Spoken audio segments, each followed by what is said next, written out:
नमो ज्ञानेश्वरा नमो ज्ञानेश्वरा। निवृत्ती उदारा सोपान देवा। मुक्ताबाई नमो त्रिभुवन पावनी।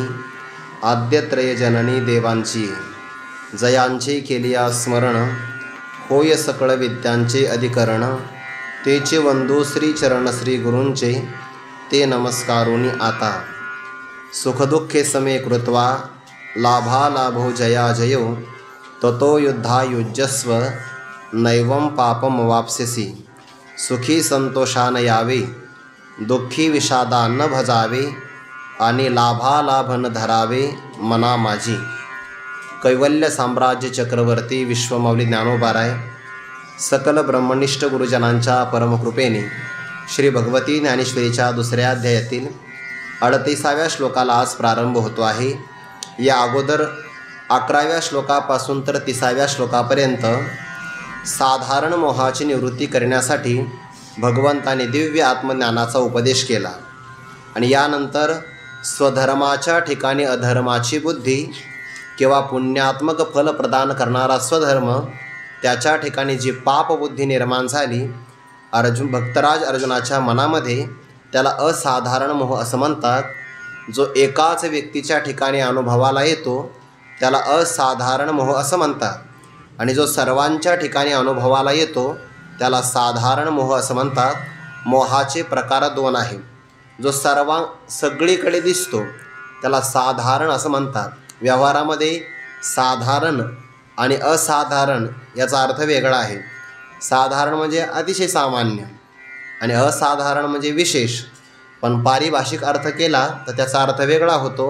जे सर्व ठिकाणी अनुभवाला येतं त्याला म्हणतात साधारण, आणि जो विशिष्ट एका व्यक्तीच्या मनामध्ये फक्त दिसतो त्याला असाधारण मोह असं म्हणतात।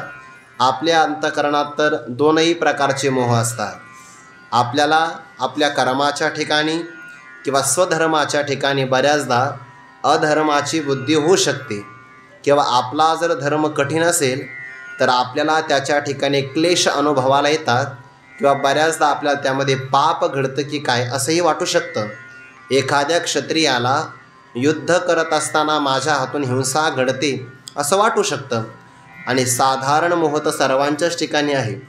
कुणालाही आपण जर परिचय विचारला तर तो व्यक्ती आपला परिचय देत असताना आपला देत नाही, आपल्या देहाचा परिचय देतो आहे, की जो त्याचा आधार कार्डावर आलेला आहे। जन्माच्या नंतर मिळालेली ओळख तीच त्याला आपली खरी ओळख वाटते आहे।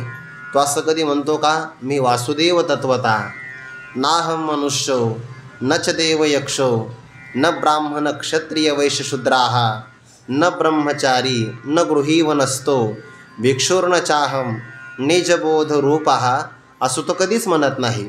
तो कायम म्हणत असताना मी मनुष्य किंवा मग वर्णामध्ये येतो किंवा आश्रमाचा परिचय करून देतो, याला साधारण मोह असं म्हणतात। आणि त्याच्या निवृत्तीकरता आत्मज्ञाना वाचून दुसरा कोणताही उपाय नाही। भगवंताने ते दिव्य आत्मज्ञान 11व्या श्लोकापासून तर 30व्या श्लोकापर्यंत विवेकपूर्ण पद्धतीनं प्रतिपादन केलं आणि मग स्वधर्माचं अवलोकन केलं। तर धर्मयुद्ध हेच क्षत्रियाचं कल्याण करणार आहे। धर्मयुद्ध स्वर्गाचा उघडलेला दरवाजा आहे। स्वधर्माचं पालन केलं की कीर्ती प्राप्त होणार किंवा त्याला स्वर्गही मिळणार, आणि अर्जुना जर स्वधर्माचं पालन नाही केलं तर मग स्वधर्माच्या पालनाच्या अभावी पुण्य मिळणार नाही, लोकांमध्ये कीर्ती होणार नाही, आणि स्वामीची असणारी सगळी पातकं युद्धामध्ये परांगमुख झाल्यामुळे तुझ्याच मस्तकी आदळतील। म्हणून मनुष्याने कीर्तीही जाऊ नये आणि स्वधर्माचं पालन करावं, या बाबतीमध्ये सावध राहावं। आणि संभावित पुरुषाला तर अकीर्ती मरणापेक्षाही जास्त क्लेश करणारी असते। मनुष्याला धन नाही मिळालं अडचण नाही, अनुकूल भोग नाही मिळाले काही फरक पडत नाही, पण जगत असताना स्वाभिमानाने जगणं हे फार महत्त्वाचं असतं।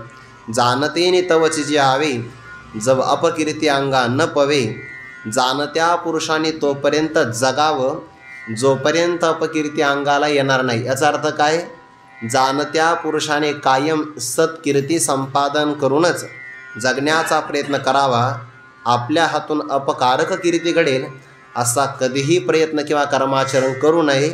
झालं अपकीर्तीचा प्रसंग जर आला तर तो त्याला मरणापेक्षाही जास्त दुःख देतो.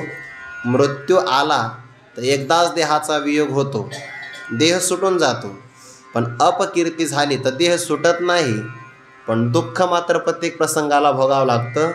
इतकं फार अपकीर्तीचं दुःख आहे. मृत्यूच्या दुःखामध्ये देह सुटतो, दुःखाचा वियोगही होतो, एकदाच दुःख भोगावं लागतं. पण अपकीर्तीच्या बाबतीमध्ये विचार केला देह सुटत नाही, कारण प्रारब्ध शिल्लक असतं आणि मग अपकीर्तीचे प्रसंग सहन करावे लागतात. मग ते शब्दात्मक असो किंवा एखाद्या व्यक्तीच्या कृतीतले असो, जाणत्या पुरुषाने अपकीर्तीचा प्रसंग येऊच देऊ नये, इतकं शुद्ध जीवन जगावं. हे आपण एका महापुरुषांची कायम कथा ऐकत असतो की नाही. एका साधू पुरुषाला असं म्हणतात, त्यांच्या घरासमोर राहणाऱ्या एका मुलीने प्रश्न विचारला की साधूजी, आपण फार स्वच्छ कपड्यामध्ये जीवन जगतात राहता, ये सफेदी ऐसे ही रहेगी, असं तिने प्रश्न विचारला की ही स्वच्छता, हे पावित्र्य हे असंच राहील का? साधूने सांगितलं मी तुला उत्तर नंतर देतो. आता त्या मुलीने प्रश्न विचारला बालवयामध्ये. त्या मुलीचं वय वाढत गेलं, ती झाली उपवर.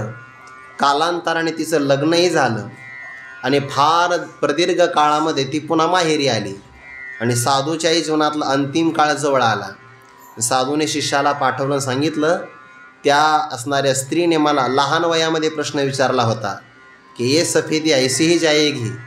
मग साधूने सांगितलं त्या मुलीला आता बोलवून आणा की जी आता फार मोठी झालेली आहे. आणि मग साधूने आत्मविश्वासाने सांगितलं ये सफेदी अब ऐसी ही जाएगी. आणि मग एवढं उशीर का लावला? म्हणे सांगता येत नाही. जीवनामध्ये कधी मनुष्याचा पाय घसरेल नाही सांगता येत. बऱ्याचदा आपण कितीतरी जपून राहण्याचा प्रयत्न करतो की नाही. चालत याची मार्ग सांडे, पारखियासी अखरे पडे, रहाटे माझे न घडे काही काही. काही पण होऊ शकतं, पण जरी झालं त्याचा पश्चाताप करावा. अनुतापे दोष जाय न लागता निमेष. पण तो अनुताप मात्र कायम राहायला पाहिजे बरं. अंतःकरणामध्ये अनेक जन्माचे विकार असतात आणि ते विकार भोग देण्याकरता प्रवृत्त झाले तर बऱ्याचदा विचारी पुरुषाला सुद्धा अविचार सुचतो. म्हणून तर भक्तराज अर्जुनाने देवाला प्रश्न विचारला, अथकेन प्रयुक्तोयम पापम चरती पुरुषः अनिच्छन अपि. इच्छा नसताना सुद्धा जणू काही बळजबरीच त्याच्याकडून एखादं कर्म करून घेतलं, असं तो पापात का प्रवृत्त होतो? तर देवाने उत्तर दिलं, त्याचे कारण अंतःकरणातले विकार असतात. काम एष क्रोध एष रजोगुण समुद्भवा महाशनो महापापमा विद्येनमिह वैरिणम. हे फार भयानक विकार असतात. ते भल्याला सुद्धा आपल्या तावडीत आणू शकतात. ते असं म्हणतात की तो कामदेव म्हणे 3 पाश घेऊन निघाला, मदन. आणि मग त्याने विचारलं, कोणीतरी विचारलं की हे 3 पाश कोणा करता? म्हणे एक पाश आहे भगवान श्रीकृष्णाकरिता, एक हनुमंतराया करता आणि एक कार्तिक स्वामी करता. त्या व्यक्तीने विचारलं, मग तुम्ही या तिघांना आपल्या ताब्यात आणू शकता, याकरता पाश आहे ना आमच्यासाठी? तुम्हाला पाशाची काय गरज आहे? तुम्हाला फक्त अशी चुटकी जरी वाजवली तरी तुम्ही आमच्या ताब्यात येऊ शकतात. फार कठीण आहे, फार अभिमान करू नये मनुष्याने. गुरुवारी डॉक्टर बाबांनी एक उदाहरण सांगितलं होतं. वाराणसी क्षेत्रामध्ये एक विद्वान व्यक्ती होती, त्याचे 4ही वेद कंठस्थ, पण त्या विद्वतेचा अभिमान झाला. ते कोणाला जुमानत नाही. मनुष्याच्या जीवनामध्ये जर त्याला कमी कालावधीमध्ये सन्मान मिळाला ना तर त्याची विनम्रता नाही वाढत. हल्लीच्या काळात त्याला एक शब्द आहे, त्याचा युगो वाढतो. वर्तमान काळामध्ये आपण शब्द वापरतो की नाही. वास्तविक असं आहे, विद्या विनयेन शोभते. विद्या ही विनम्रतेनं शोभून दिसते. जयाची विनय हेची संपत्ती.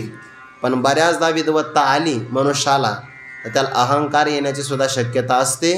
पण त्या महापुरुषाला कोणी अहंकार झाला की माझ्यासारखं पाठांतर कोणाचंच नाही. मग वाराणसीतून जात असताना त्या गल्ल्या अरुंद आहेत.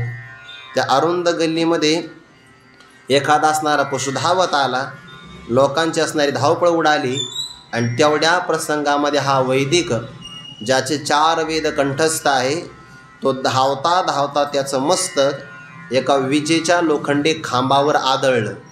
परिणाम असा झाला, त्याच्या स्मृती केंद्रालाच धक्का लागला. कालांतराने त्याला वेद तर नाहीच, पण मी कोण आहे याहीपेक्षा पुढे मला भूक लागली हेही आठवत नसायचं. तो नुसता रडायचा. आणि मग लोकाला असं कळायचं की याला आता भूक लागली, मग लोक खायला द्यायची. मग आता पोट भरलं हे तरी कळावं की नाही, खातच राहायचा. जास्त खाल्ल्यामुळे पुन्हा पोट दुखायचं. प्रसंग कशा करता सांगितला, मनुष्याने कोणत्याही फक्त एक आहे, प्रार्थना करत राहावं, नम्रतेनं राहावं कायमचं.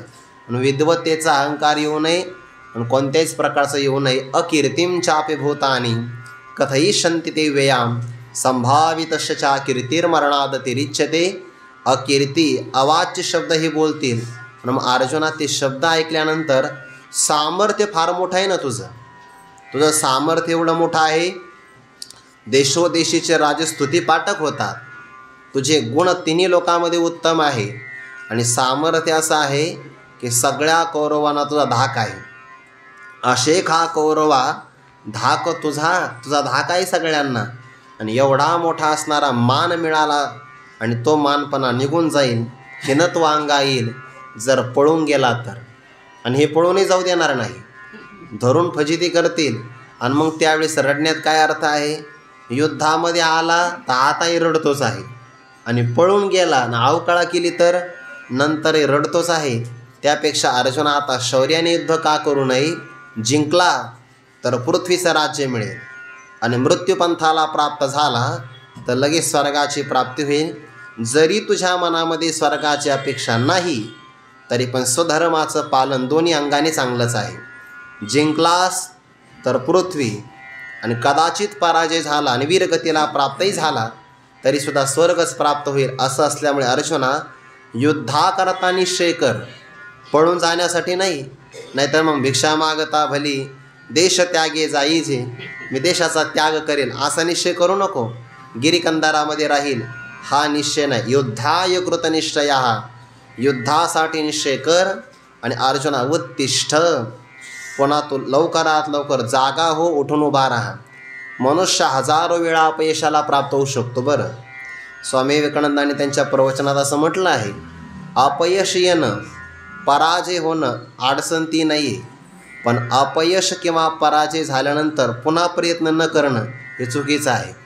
हजारो वेळा जरी आपल्याला अपयश आलं तर मनुष्याने पुन्हा उत्साहाने पहिल्याचप्रमाणे प्रयत्न करावे. आणि अपयश कोणाला येत नाही, उलट चांगल्या मार्गावर तर जास्त अपयश येत आहे.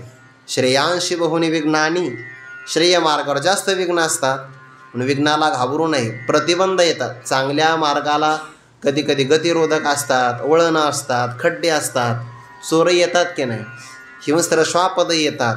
अडचण ती नाही, फक्त ती अडचण आल्यानंतर जाग्यावर थांबून राहणं ही सगळ्यात मोठी अडचण आहे. आणि बऱ्याचदा आपल्याला असं होतं बघा, परमार्थ आपण करतो, मग कधी कधी आपलं मन सहाय्य करत नाही. बऱ्याचदा आपण पाठही ऐकतो तो बुद्धीमध्ये काही जातच नाही. मनुष्याला वाटतं हे आपल्याला झेपत नाही आहे, मग आपण हे सोडून देऊ आणि मस्त आपण गावाकडं जाऊ असं वाटतं. बरं, बऱ्याच विद्यार्थ्याला त्याला असं वाटतं अरे 6 महिने बरं होतं, पण आता मात्र पहिल्यासारखं काही होत नाही. त्याला वाटतं हे नाही चांगलं, पण तो दुसरीकडे जातो. पण खरा असा विजय संपादन करत असताना कष्ट झाले ना तरच त्या विजयाला किंमत असते. म्हणून हातपाय गाळू नये. परमार्थामध्ये सात्विक धैर्य फार महत्त्वाचं असतं. आपला आपल्यावर विश्वास असावा, सात्विक धैर्य असावं, आणि कायम प्रयत्न करण्याची भूमिका असावी. म्हणजे कितीही प्रतिबंध आले तरी काही वाटत नाही. आणि प्रतिबंध येतात म्हणजे प्रतिबंध नसतात, ते प्रतिबंध आपली परीक्षा घेत असतात. एका परीक्षेमध्ये तुम्ही उत्तीर्ण झालात तर पुढच्या भूमिकेला प्राप्त होतात. म्हणून परमार्थामध्ये परीक्षा द्याव्या लागतात. म्हणजे मग आपल्याला जे सुख मिळतं ते अनुकूल भोगाचं असतं. लोक हार घालतात, मग वाटतं वा वा परमार्थाचं फळ मिळालं की काय, स्तुती करतात, सन्मान करतात, असं वाटतं हेच परमार्थाचं फळ आहे. अरे पण ते अवांतर आहे. फळामध्ये 2 प्रकार आहे ना प्रयोजन. एक मुख्य प्रयोजन, एक आहे अवांतर. त्याला अवांतरही म्हणता येत नाही खरं तर. ते आपल्या प्रारब्धाने मिळतं, परमार्थाच्या नावाखाली मिळतं असं त्याचा अर्थ आहे. मनुष्य त्यामध्येच गुंतून राहतो. म्हणून भगवान परमात्मा तेच अर्जुनाला सांगता, हजारो वेळा जरी अपयश आला आता झुंज, धनुष्य घेऊन उठी, झुंज वेगी, धनुष्य हातामध्ये धारण कर आणि लवकरात लवकर युद्ध कर. युद्ध कर म्हणजे तू क्षत्रिय असल्यामुळे युद्ध कर. युद्ध हे तुझं कर्म आहे. आणि बाकी सगळ्या साधकाला परमात्मा काय सांगतील, जर तो साधक असेल तर साधना कर, दुसरं कर्म करणार असेल तर कर्म कर, कारण कर्म ही त्याची काय एक प्रकारची साधनाच आहे. कर्म सोडून देणं हा पुरुषार्थ नाही, कर्माचरण किंवा साधना करत राहणं हा पुरुषार्थ आहे. तसंही आपल्या हातामध्ये काय आहे, प्रयत्न करणंच आपल्या हातामध्ये आहे. कर्मण्येवाधिकार असते मा फलेषु कदाचन. म्हणून आपण आपल्या मनावर चांगले संस्कार करण्याचा फक्त प्रयत्न करत राहावा. साधना त्यालाच म्हणतात. लगेचच्या लगेच 6 महिन्यात वर्षभरामध्ये फार मोठा अनुभव येतो असं नाही आहे, पण चांगले संस्कार करण्याचा प्रयत्न करत राहावा, हीच आपली काही साधना आहे. बऱ्याचदा आपण कपडे धुतो की नाही, मग कुठपर्यंत, जोपर्यंत डाग जात नाही तोपर्यंत. बऱ्याचदा कपड्याला डाग नसतो तर मग काही वेळ लागत नाही, पण काही काही डाग असे असतात निघतच नाही, मग काय करावे, आणि मग त्याच्याकरता कष्ट करावे लागतात. जेवढा मोठा डाग तेवढे कपडे धुण्याकरता कष्ट, तसं मनातही जेवढे मोठे दोष तेवढी प्रबल साधना करावी लागते.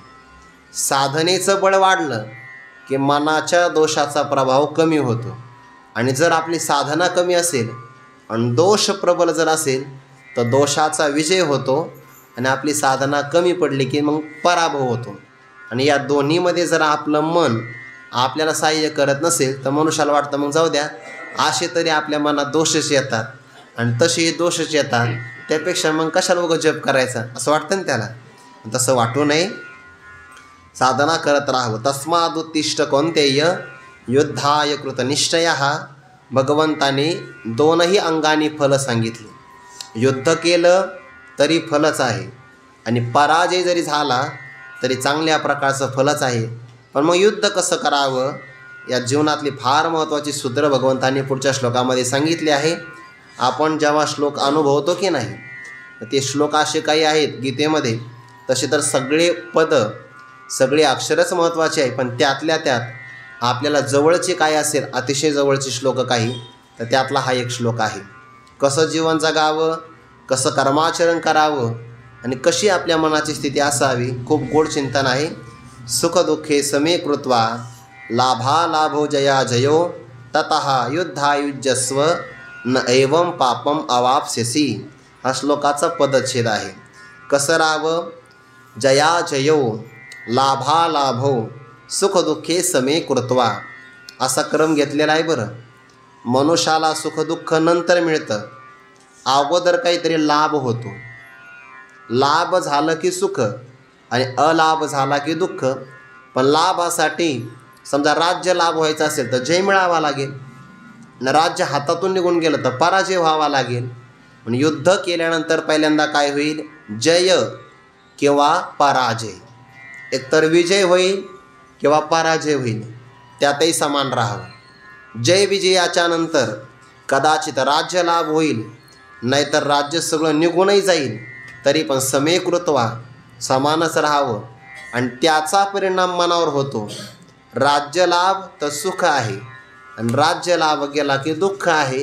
सुखदुःखे समे कृत्वा, त्यामध्ये सुद्धा समान राहावं. श्लोकामध्ये जरी क्रम असा असेल, सुखदुःख अगोदर आहे, लाभ अलाभ नंतर आहे, जय आणि पराजय नंतर असेल, तरी पण अन्वय लावत असताना युद्धामध्ये पहिल्यांदा काय होईल, युद्ध केल्यावर पहिला परिणाम होईल जय किंवा पराजय. त्याच्यानंतर दुसरा परिणाम लाभ काय अलाभ काय आहे, आणि लाभा अलाभाचा मग मनावर परिणाम होईल. चिंतन असंच आहे ना, क्रम असा आहे. आपल्याला सुद्धा बऱ्याचदा आपण कर्म करतो, मग कधी मनाप्रमाणे होतं, कधी होत नाही. मनाप्रमाणे यथासांग झालं की लाभ होतो, नाही झाला की अलाभ, त्याचा परिणाम मग मनावर होतो सुखदुःखाचा. भगवान म्हणतात त्याला समान करावं. आणि अर्जुना ततः, त्यानंतर युद्धायुज्यस्व, तो युद्धाकरता तयार हो, अशी जर मनाची तुझी भूमिका असेल तर न एवं पापम अवाप्स्यसि. अशा प्रकारे युद्ध केलं तर तुला युद्धापासून पापम न अवाप्स्यसि, पाप तुला अजिबात लागणार नाही किंवा प्राप्त होणार नाही. बघा बरं, युद्ध केलं तरी पाप लागत नाही, पण त्याकरता मन असं असावं लागतं. युद्धामध्ये हिंसा आहे की नाही, हिंसा आहे म्हणजे समोरचा व्यक्ती मारला जाणार. पण भगवान म्हणतात मारला जरी गेला युद्धामध्ये तुझ्याकडून तर तुला पाप लागणार नाही. म्हणजे कर्म भयानक आहे, तरी पण कर्माचं पाप लागणार आहे. पण केव्हा? जर अशी मनाची भूमिका असेल तर परमार्थामध्ये बदल करायचा तो मनाच्या वृत्तीमध्ये. आणि जर मनोवृत्तीमध्ये बदल झाला तर त्या पुरुषाकडून युद्ध काय, सगळ्या त्रैलोक्याचा जरी घात झाला तरी त्याला पाप अजिबात लागत नाही. यस्य नाहंकृतो भावो बुद्धिर्यस्य न लिप्यते हत्वापि सैमान लोकान न हंती न निबध्यते. त्रैलोक्याचा घात केला तरी पाप लागत नाही. याचा अर्थ असा नाही की आपण मला ज्ञान झालं की नाही हे बघू आणि करू त्रैलोक्याचा घात. अरे त्याच्या हातून झाला तर. ज्ञानोबाने उदाहरण काय दिलं? आणि तया करणे आतू घडो म्हटलंय बरं. त्याने केला असा अर्थ नाही घ्यायचा. घडणं हे प्रारब्धावर अवलंबून असतं. त्याच्या हातून चुकून जरी त्रैलोक्याचा घात झाला तरी त्याला थोडंसुद्धा पाप पुण्य लागतच नाही. तुका म्हणे आम्ही झालो अग्निरूप लागो निदु पाप पुण्यांगा उदासीनाचा देह ब्रह्मरूप नाही पुण्य पाप लागत त्या. उदासीन असणारा महात्मा त्याचा देहच ब्रह्मरूप आहे. आणि म्हणून ब्रह्म हे पारमार्थिक सत्यता आहे आणि कर्माचा विचार केला तर व्यावहारिक सत्यता आहे. सत्ता भेद झाला ना तर समान सत्तेमध्ये साधक बाधक व्यवहार घडत असतो. जर उदासीन महात्मा ब्रह्मरूप झाला तर पारमार्थिक सत्तेतलं ब्रह्म आणि व्यावहारिक सत्तेतलं पाप पुण्य कसं काय लागेल? किंवा आपण त्याला व्यावहारिक म्हणतो, खरं जर पाहिलं तर ते प्रातिभाषिकच आहे. स्वप्नातलं असणारं मृगजळ जागृतीतलं ताण भागवेल का? पुढे जाऊन सांगू का? जागृतीमध्ये असणारं सुद्धा मृगजळ जर तहान भागवू शकत नाही तर स्वप्नातलं मृगजळ काय ताण भागविणार आहे? तसं व्यावहारिक सत्तेतले सुद्धा दोष जर पारमार्थिक सत्तेतल्या परब्रह्माला लागतच नाही तर कैमोतिक न्यायाने प्रातिभाषिक सत्तेतले कर्म किंवा दोष काय लागतील? लागणारच नाही. म्हणून भगवान म्हणतात हा नंतरचा भाग आहे. कर्म तुझ्या हातात आहे. ह्या तिन्ही गोष्टी ज्या आहे ना, सुख दुःख लाभ हानी, लाभ अलाभ त्याला हानी म्हणतात. आणि जय अजय म्हणजे जय किंवा पराजय या गोष्टी आपल्या हातात नाही. फक्त युद्धायुज्यस्व, युद्ध तुझ्या हातामध्ये आहे. मग काय कर? युद्धच कर ना. त्याचा परिणाम काय होईल त्याची काळजी आता करण्याचं कारण नाही. यावर ज्ञानोबा एक गोड चिंतन पुढे सांगतात. सुखी संतोषान यावे दुःखी विषादा न भजावे आणि लाभालाभ न धरावे मना माझी येथ विजय पण होईल की सर्वथा देह जाईल हे आधीची काही पुढील चिंतावेना. किती मार्मिक आहे बरं या ओव्या. भगवान ज्ञानोबा म्हणतात हे पुढील या गोष्टी पुढं घडणाऱ्या आहेत. कारण अजून काही युद्धाला प्रारंभ तू केलाच नाही. युद्ध झाल्यानंतर जय अजय, त्यानंतर लाभ अलाभ आणि त्याच्याही नंतर पुन्हा सुख दुःख आहे. पण अर्जुना तू तर अगोदरच त्याचं चिंतन करतो आहे. आपलं तसंच आहे. आपण भविष्यामध्ये जेवढं चिंतन करतो ना वर्तमानामध्ये भविष्याच्या संबंधाने तेवढं घडतंच असं काही नसतं. पण बऱ्याचदा आपल्या जीवनातला फार मोठा वर्तमान काळातलाच काळ भविष्याची चिंता करण्यातच जातो. भविष्यामध्ये असं झालं पाहिजे आणि मग मी असं करीन असं वाटतं की नाही. भूतकाळामध्ये कसं होतं कसं झालं आणि भविष्यकाळामध्ये पुन्हा कसं पाहिजे कसं होईल असंच असतं की नाही. म्हणजे तो कायम भविष्यकाळाची चिंता करत असतो. पुढे या बाबा. ज्ञानोबा सूत्र सांगतात त्यामध्ये सुखी संतोषान यावे दुःखी विषादा न भजावे आणि लाभालाभ न धरावे मना माझी. कायम मनुष्याला काय आवडतं? सुख. ज्याच्यावर मनुष्याची कायम अनुकूल भावना आहे, ज्याचा मनुष्य कधी द्वेष करत नाही, जे कायम हवस वाटतं, अनुकूल वेदनियम, अनुकूल असणारा अनुभव ज्याही पदार्थापासून घटनापासून होतो ते अनुकूल वेदनियम जे असतं त्याला सुख असं म्हणतात. आणि सुखावर सगळ्याचं प्रेम आहे. सगळ्याचं बरं. जगातला असा एकही व्यक्ती शोधून सापडत नाही की त्याला असं आपण म्हणलो तुम्हाला सुख मिळालं तर तुम्ही नकार द्याल का? नकार अजिबात देणार आहे. बरं दुःख, दुःखावर मनुष्याचं प्रतिकूल वेदनियम जे कायम प्रतिकूल असतं, जे आपल्या द्वेषाचा विषय असतं त्याला दुःख असं म्हणतात. कायम म्हणजे जो राग विषय आहे, अनुकूल आहे आणि पुण्यजन्य असतो त्याला म्हणतात सुख. सुख मिळायचं असेल तर त्याला पुण्य लागतं. पुन्हा मनुष्याचं त्याच्यावर प्रेम लागतं कायमचं. रागाचा विषय अनुकूलही आहे आणि पुण्यापासून प्राप्त होतो त्याला म्हणतात सुख. याच्या उलट दुःख कशाला म्हणतात? जे प्रतिकूल आहे, पापापासून निर्माण होतं आणि जे मनुष्याच्या कायम द्वेषाचा विषय आहे. जगामध्ये दुःखाचा सगळे द्वेष करतात आणि जगात सुखावर सगळेच माणसं प्रेम करतात. मग अडचण काय आहे?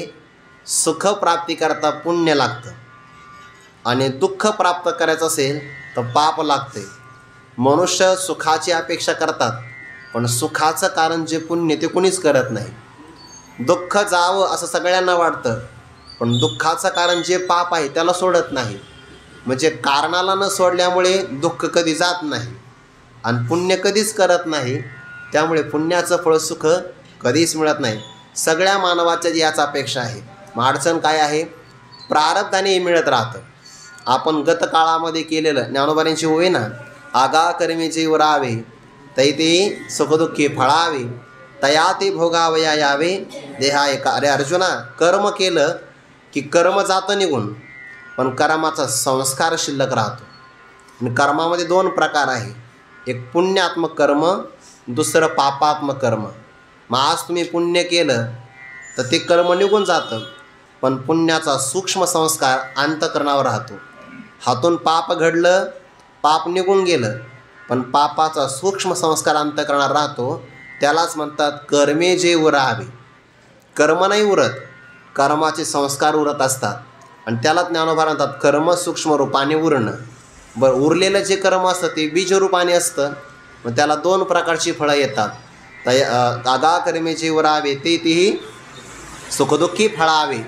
सुख आणि दुःख नावाचं त्याला फळ मिळतं. जर पुण्य असेल तर सुख नावाचं फळ आणि पाप असेल तर दुःख नावाचं फळ. मग व्यवहारातला एक नियम आहे, जर आपल्याला सुख मिळत असेल तर ते आपलं कशाचं फळ आहे? पुण्याचं. म्हणून जेवढं मनुष्य सुख भोगतो तेवढं त्याचं पुण्य संपून जातं. आणि जेवढं जीवनामध्ये दुःख येतं, दुःख कशाचं फळ आहे? आता दुःख होतं की नाही, हे दुःख पापाचं फळ आहे. आणि जेवढं दुःख भोगतो तेवढं त्याच्या जीवनातलं पाप कमी कमी होत जातं. मग कमी काय झालं पाहिजे? पाप. संपलं काय पाहिजे? वाढलं काय पाहिजे? पुण्य. पुण्य वाढलं पाहिजे ना. मग ज्याला पुण्य वाढवायचं त्याने सुखाची अपेक्षा करू नये आणि ज्याला पाप नष्ट करायचं त्याने कायम दुःखाची याचना करावी. जर त्या कुंती मातेनं भगवंताला असं म्हटलं आहे, विपतः संतो न शाश्वत तत्र तत्र जगद्गुरो भवतो दर्शनम यत् स्यात् अपुनर्भव दर्शनम. जगामध्ये कुंती मातेनं मागितलेली मागणी अपूर्व मागणी आहे बघा. काय मागते आहे? विपतः संतो न शाश्वत. देवा आम्हाला कायम विपत्ती याव्या, दुःखाचे प्रसंग यावे. का बरं? दुःख जर आलं तर त्याचा परिणाम असा होतो की तुझं स्मरण होतं आणि तुझं स्मरण झालं की आमचं दुःख निवारण करण्यासाठी तो बरोबर रानावानामध्ये धावून येतो. मग दुःखाचे उपकार आहे की नाही? जर देवाचं दर्शन होत असेल तर दुःखही चांगलंच आहे आणि देवाचं विस्मरण होत असेल तर सुखही वाईट आहे. आगी लागो तया सुखा जेने हरी नये मुखा. पण पारमार्थिक व्यक्तीने काय करावं? हीच मागणी कर, देवा प्रतिकूलता जेवढी पाहिजे तेवढी दे, फक्त एवढंच आहे की तुझा विसर न व्हावा. फक्त देवा तुझा विसर आम्हाला होऊ देऊ नको. बाकी मग किती प्रतिकूलता आली तर अडचण ती नाही. म्हणून जे मनुष्य पुण्यजन्य असतं, अनुकूल वेदनीय आणि कायम राग विषय, राग म्हणजे प्रेमाचा विषय, त्याला म्हणतात सुख. सुख तर आपल्या पुण्याने मिळणारच आहे, फक्त मनुष्याने त्यामध्ये गुंतून राहू नये. अडचण ही आहे. सुखामध्ये दोन प्रकार, एक आहे वृत्त्यात्मक सुख आणि एक आहे स्वरूप सुख. जे आपलं आत्मस्वरूप आहे ना, सुखरूप ऐसे तुझे कोण सांगा किंवा अयो वैभुमा तत् सुखम नाल्पे सुखम असती.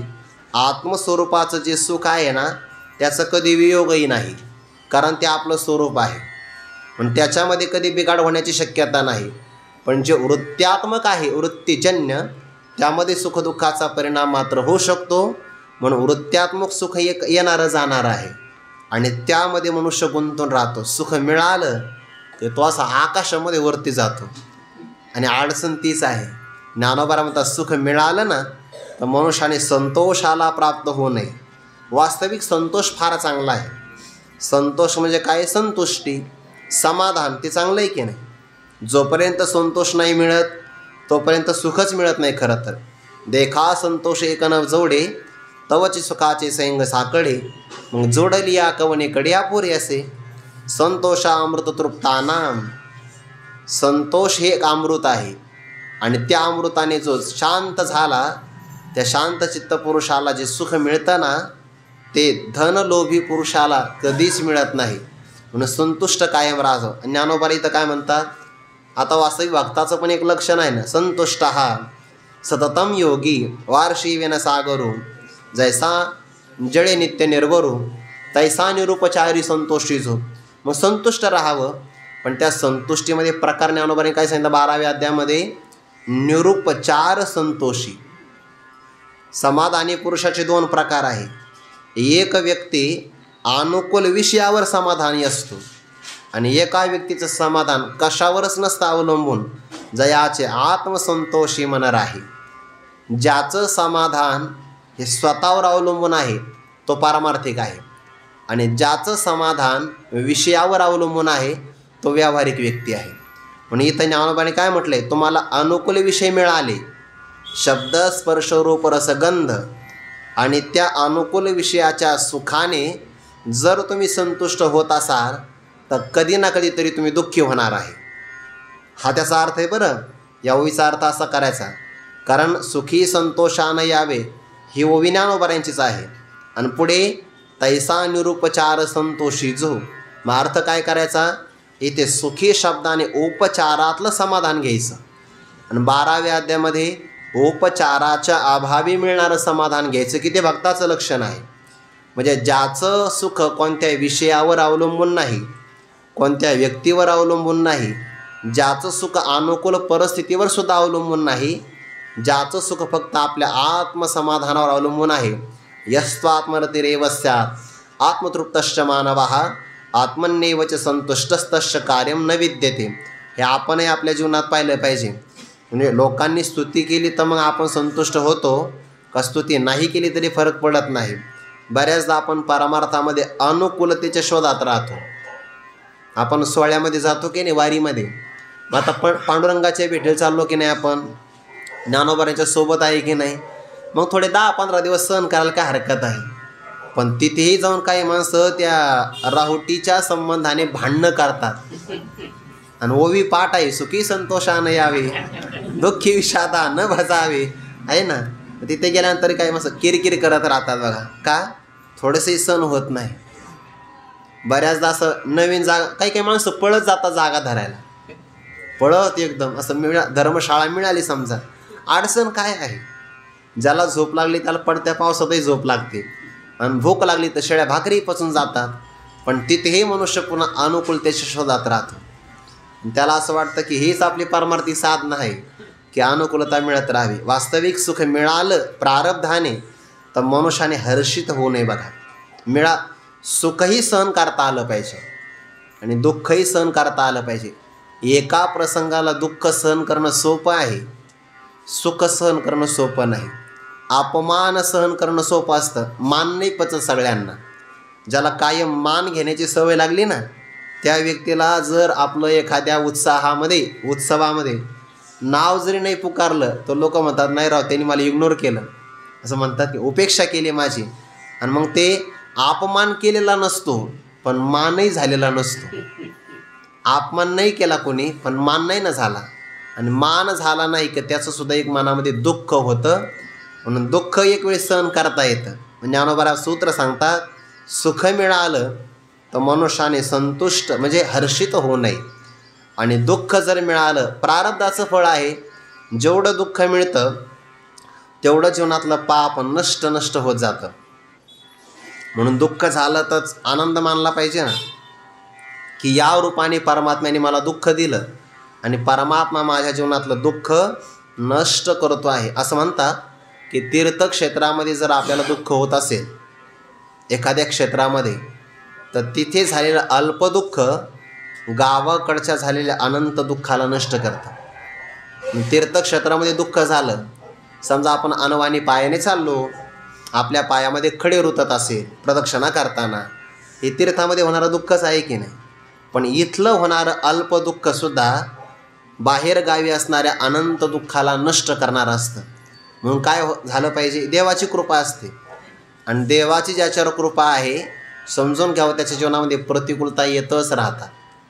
तुकोबाराय म्हणतात, बरे झाले देवा निघाले दिवाळे, बरे या दुष्काळी पिडा केली, का बरं अनुतापे तुझे राहिले चिंतन, झाला हा वमन संसार. मग दुःख जीवनामध्ये आलं तर पाप नष्ट करतं. दुःख जीवनामध्ये आलं की देवाची कृपा आहे आणि दुःख आलं परमात्म्याचं स्मरण होत असेल, संसारातलं नश्वरत्व कळत असेल किंवा देवाचं चिंतन घडत असेल तर दुःखाचे उपकार मानायला हरकत काय आहे. पण आपल्याला असं वाटतं नाही नाही बघा ना, देवाला आमचं चांगलं सहन होईना, देवाने आम्ही पंढरीची वारी केली तर सगळी मागं वाताहात होऊन गेली, बहुतेक आम्हाला वारी धार्जिन नाही असं म्हणतात लोक. हो, आम्हाला बहुतेक वारी पचणार नाही. देवाला आपल्याला अंतर्मुख करायचं असतं तेव्हा परमात्मा आपल्याला दुःख देतो. देवभक्ता लागी करुणे दी संसार, अंगे वारा वार करुणे ठेवी. म्हणून हे कायम ध्यानात ठेवायचं. या आशा ओव्यानं एक तरी ओवी अनुभवावी, तर त्या आशा ओव्या आहेत. सुखी संतोषानं यावे, दुःखी विषादानं भजावे. दुःखाचे प्रसंग आले तर खेद नाही करू, त्या दुःखाच्या पाठीमागची भूमिका लक्षात आली पाहिजे. खेद काय करायचं, खिन्न काय व्हायचं. दुःख आलं तर माझ्या जीवनातलं पाप नष्ट होत आहे, उलट देवाचे उपकार मानले पाहिजे की प्रभू फार चांगलं केलं तुम्ही, माझ्या जीवनामध्ये मला अनिष्ट गती भविष्य काळामध्ये भोगण्याच्या ऐवजी जर माझं पाप आताच नष्ट होत असेल तर फार चांगलं आहे ना, फार चांगलं आहे. लोक आपली निंदा करत असेल, चांगलं काम करून चांगलं काम करतोय आपण आणि तरी लोक आपली निंदा करतात, चांगलं आहे, कारण आपले पाप त्यांच्याकडे जातात. मनुष्य काय म्हणतो, बघा ना लोक माझी स्तुती नाही करत, लोक मला मानत का नाही, हा तुझ्या मनातला विषाद आहे. दुःखी विषादा न भजावे असा अर्थ. आणि लाभालाभ न धरावे मना माझी, मनुष्याने कर्म करत राहावं, यापासून मला मिळेल काय आणि काय मिळणार नाही ही गोष्ट मनामध्ये सुद्धा धारण करू नये.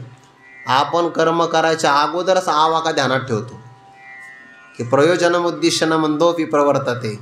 पाठ आहे आपल्या सगळं, प्रयोजन पाहिल्याशिवाय मंदातला मंद मनुष्यसुद्धा कशामध्ये प्रवृत्त होत नाही.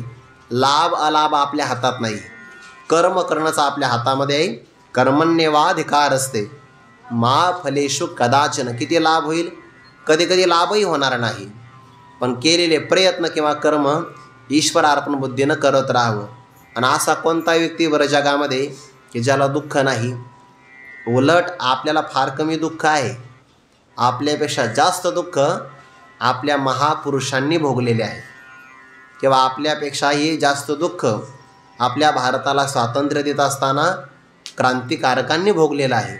आपण त्यांच्या दुःखाची तर तुलना करू शकत नाही. छत्रपती संभाजी महाराजांचं दुःख येते का कल्पना आपल्याला. सावरकरांनी भोगलेलं दुःख इंग्रजांच्या काळातलं, म्हणजे त्यांना जर कैदी म्हणून भाकरी जरी मिळाली तर त्या भाकरीमध्ये वाळू असायची, मग खायचं कसं. पण काय प्रेम असेल मातृभूमीवर, म्हणजे किती मोठं दुःख सहन केलं. तुकोबाऱ्यांना चालू कीर्तनामध्ये मंबाजीवानी काटेरी असणाऱ्या त्या काठीने मारलं, काटेरी फांदी, पण काहीच नाही, तक्रार नाही. ज्ञानोबाऱ्यांना भिक्षाटन करत असताना भिक्षाच मिळू दिली नाही, किती मोठं दुःख आहे, पण त्या दुःखामध्ये त्यांनी तक्रार नाही केली. आणि आपल्याला थोडेसे दुःख येतात, दुर्दैव हे वाटतं आहे की पारमार्थिक माणसं आत्महत्या करतात, ज्याला विचार कोणतेच नाही आहे, ज्याने परमार्थ कधी ऐकलाच नाही, कधीच नाही, स्पर्शच नाही, अशा मनुष्याने जर आत्महत्या केली तर समजू शकतो आपण एखाद्या प्रसंगाला की त्याला सावरून घेणारं कुणीच नव्हतं. पण जे माणसं कीर्तनं करतात, प्रवचनं करतात आणि त्यांनीसुद्धा आत्महत्येसारखं पाऊल टोकाचं धरावं, याचा अर्थ काय, ते परमार्थामध्ये फक्त वरवरच आले, परमार्थाच्या तळाशी गेलेच नाही. तळाला गेले असते तर रत्न मिळालं असतं, ते वरतीच पोहत राहिले असं त्याचा अर्थ आहे. कोणावर टीका नाही करायची, पण अर्थ आहे. आणि आपण जर पारमार्थिक असाल तर पारमार्थिकाच्या भूमिकेतून आपल्याला हे वाटलं पाहिजे की सुख मिळालं तर हर्षित होता कामा नाही आणि दुःख मिळालं तर खेद करता कामाचं नाही. दुःख कोणाला नाही मिळत, सगळ्याला मिळतं आहे, किंबहुना आपल्यापेक्षा जास्त दुःख महापुरुषांनी भोगलेले आहे. आदर्श तोच समोर ठेवला पाहिजे. आपल्याला थोडंसं एखादा अपशब्द वापरला की मनुष्याला वाटतं बघा ना किती लोक वाईट आहे. यस्मान्नो द्विजते लोको हे आठवलं पाहिजे.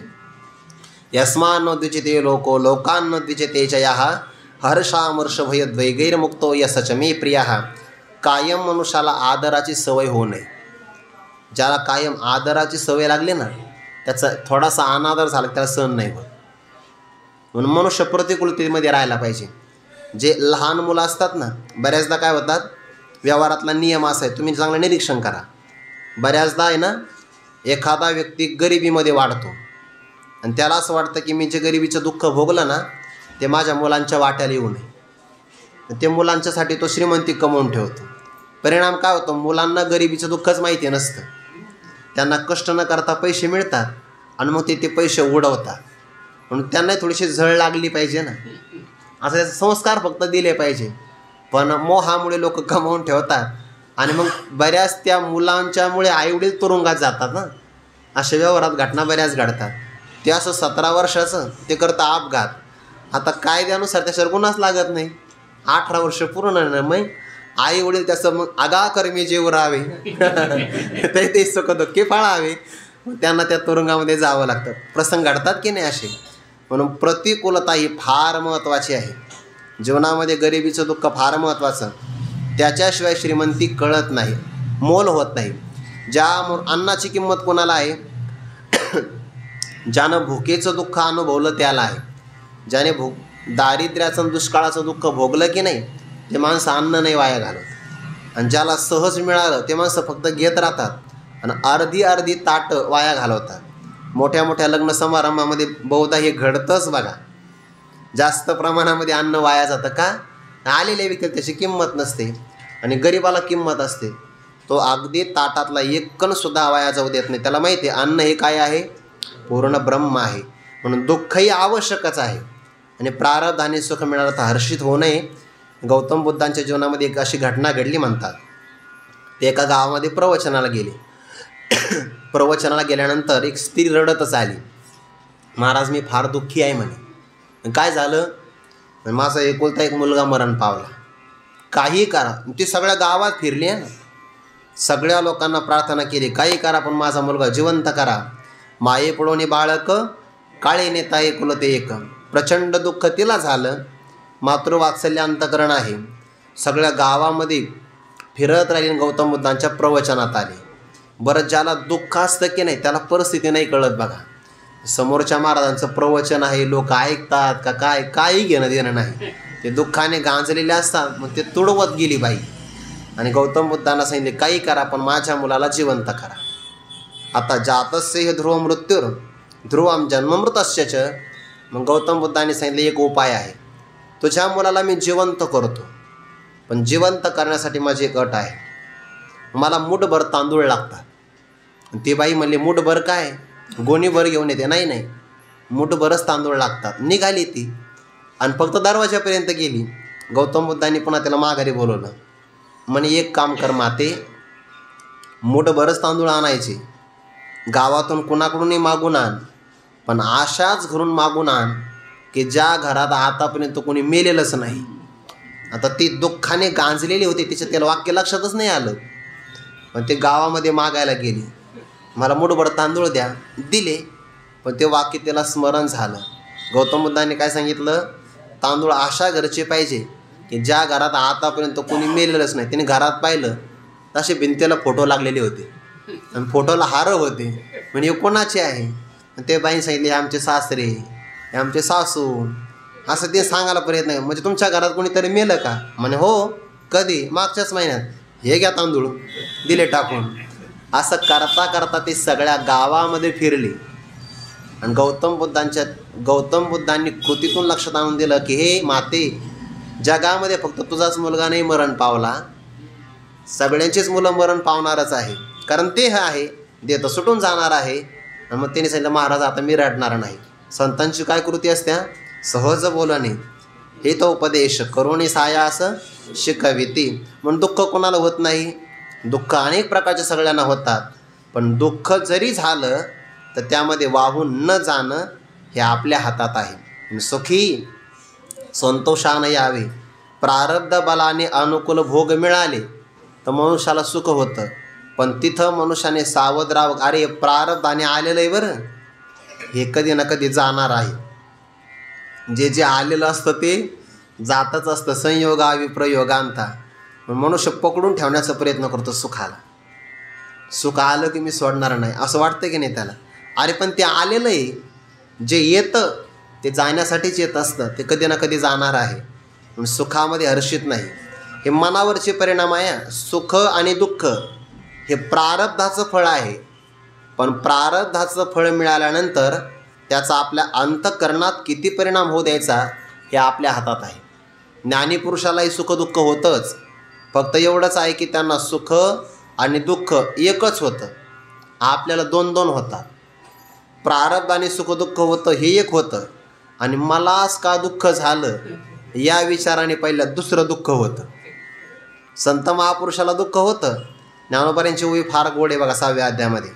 मग मेरूपासून थोरे देह दुःखाचे नि डोंगरे. शब्द किती गोड आहे बघा. मेरू पर्वतापेक्षा मोठे दुःख आहे, आणि त्या दुःखाच्या भाराने त्यांचा देह दुःखाचे नि डोंगरे दाटी जो. मग परमार्थाचं फळ काय आहे? परिचित्त न दाटे. चित्तावर काही परिणाम नाही होत. म्हणजे दुःखाचा परिणाम दोघावर होतो, एक देहावर आणि दुसरा चित्तावर. मग एखादा व्यक्ती पारमार्थिक कशावरून? चित्तावर परिणाम होत नसेल तर पारमार्थिक. देहाच्या तर दोघाच्याही होणारच आहे. सामान्य पुरुषाच्या देहावरही दुःखाचा परिणाम होतो आणि मनावरही होतो. सामान्य पुरुषाला दोन दोन दुःख भोगावे लागतात. एक प्रारब्धाचं आणि दुसरं पण एक म्हणजे प्रारब्धजन्य, आणि दुसरं त्याच्या अविचारजन्य, त्याच्या विचाराने अविचाराने प्राप्त होणारं. ज्ञानी पुरुषाला दुःख एकच होतं आणि ते सहन करतात बघा. योगी पावन मनाचा साये अपराध जराचा, विश्वरागे झाले वन्नी संती सुखे व्हावे पाने. शब्दशस्त्रे झाले क्लेश संती मानावा उपदेश. विश्वपट ब्रह्मद्वारा सगळे प्रमाण आहे की नाही? असे सगळे ताटी उघडा ज्ञानेश्वरा. हे दिव्य उपदेश आहे बघा. म्हणजे दुःखातून सुद्धा कधी कधीच, आणि दुःखही तसं चांगलंच असतं. दुःख मनुष्याला अंतर्मुख करतं, आणि सुख बऱ्याचदा वाईट असतं की जे मनुष्याला बहिर्मुख करतं. म्हणून सुखही पाहिलं फार सखोल विचार करून तर सुखही फार चांगलं नाही. पण कोणतं? वृत्त्यात्मक बरं. स्वरूपभूत जे सुख आहे ते तर आपलं स्वरूप आहे, त्याचा कधी वियोग होऊ शकत नाही, म्हणून त्या सुखाचा इथे विचार नाही. हे प्रारब्धाने कर्माने प्राप्त होणारं जे प्रसंगाला येतं अनुभवाला, प्रतिकूल वेदनीयम दुःखम आणि अनुकूल वेदनीयम सुखम.